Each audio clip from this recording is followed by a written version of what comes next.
Agradecer. Leamos Isaías, capítulo 63, versos de 7 a 9. Diz o seguinte a palavra de Deus: Celebrai as benignidades do Senhor e os seus atos gloriosos, segundo tudo o que o Senhor nos concedeu, e segundo a grande bondade para com a casa de Israel. Bondade que usou para com eles, segundo as suas misericórdias e segundo a multidão das suas benignidades. Porque ele dizia: certamente eles são meu povo, filhos que não mentirão, e se lhes tornou o seu Salvador. Em toda a angústia deles foi ele angustiado, e o anjo de sua presença os salvou. Pelo seu amor e pela sua compaixão, ele os remiu, os tomou e os conduziu todos os dias da antiguidade. O profeta Isaías iniciou seu ministério no ano de 739 a.C. Seu nome, Isaías, significa o Senhor é salvação.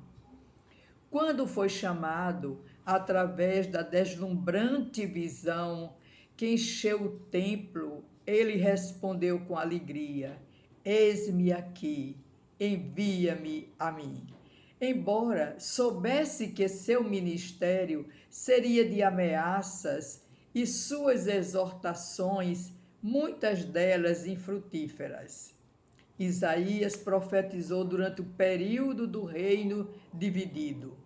O fato de suas profecias terem se cumprido literalmente dão segurança para afirmar que as profecias a respeito da vinda de Cristo também serão vistas se cumprirem.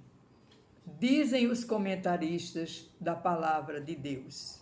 É conhecido como profeta evangélico, porque falou muito a respeito da graça de Deus para com Israel. A peça central de Isaías é o capítulo 53, que retrata Cristo como Cordeiro de Deus, que foi sacrificado, onde encontramos o belíssimo versículo: mas ele foi ferido pelas nossas transgressões e moído pelas nossas iniquidades. O castigo que nos traz a paz estava sobre ele, e pelas suas pisaduras fomos sarados. Isaías transmitiu mensagens de esperança, mesmo profetizando num momento tão difícil do seu povo. É o que vemos, por exemplo, no capítulo 55, verso 12: Saireis com alegria, e em paz sereis guiados. Os montes e os outeiros romperão com cânticos diante de vós, e todas as árvores do campo baterão palmas. Era a profecia da vitória do povo de Deus, que se estende até os dias de hoje. O texto que nós lemos tem como título a última oração do profeta. Mais uma vez, Isaías se apresenta como atalaia do povo de Deus, desta vez recordando para seu povo as benignidades do Senhor, que devem ser celebradas. Deus operou poderosamente no meio do seu povo. Tudo ele fez segundo as suas misericórdias e segundo a multidão das suas benignidades. Israel era seu povo, e embora tenha sido angustiado, o anjo da sua presença os salvou pelo seu nome, por sua compaixão. Ele os remiu e os tomou e os conduziu todos os dias da antiguidade.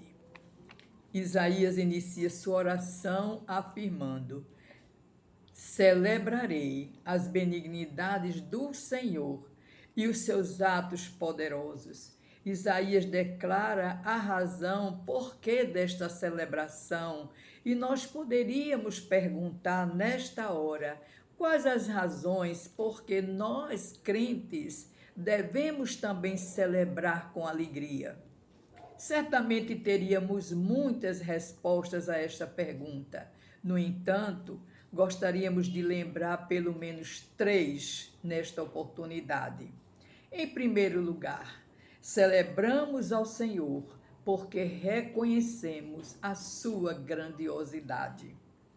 Depois de passar por uma experiência especial, quando tudo parecia perdido, quando até seus inimigos o censuravam, fazendo aumentar o seu sofrimento, o patriarca Jó, ao se encontrar com Deus, humilha-se perante ele e dar-lhe glória, dizendo: bem sei que tudo podes, e nenhum dos teus pensamentos pode ser impedido.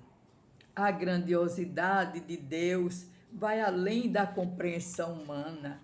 A falta deste conhecimento de Deus, ou melhor, a falta da busca por conhecê-lo, tem levado muitas vezes a nos desesperarmos diante de uma situação difícil em nossas vidas. Quantas vezes, diante de uma tempestade, de algo que foge ao nosso controle, agimos como pessoas que não têm segurança no Deus que parecemos conhecer, e a nossa fé fica abalada. Lembremos-nos de Abraão, que recebeu de Deus uma promessa de ganhar um filho que o tornaria pai de uma grande nação. Mas agora este mesmo filho estava sendo levado para o sacrifício. Abraão não fez perguntas, não questionou, mas creu na grandiosidade de Deus que faria alguma coisa, mas a sua palavra seria cumprida. Abraão creu somente e obedeceu. Sara, porém, nos deixou uma lição muito importante para o nosso viver diário. Não devemos buscar antecipar o cumprimento das promessas de Deus, porque dificilmente dará certo. Até hoje, 2 nações não se entendem, convivem no mesmo espaço geográfico, mas sempre em discórdia. Já observamos isto também na nossa própria vida? Pedimos algo a Deus, clamamos por Ele e muitas vezes tentamos resolver por nós mesmos e as coisas ficam mais complicadas. Confiemos na grandeza de Deus.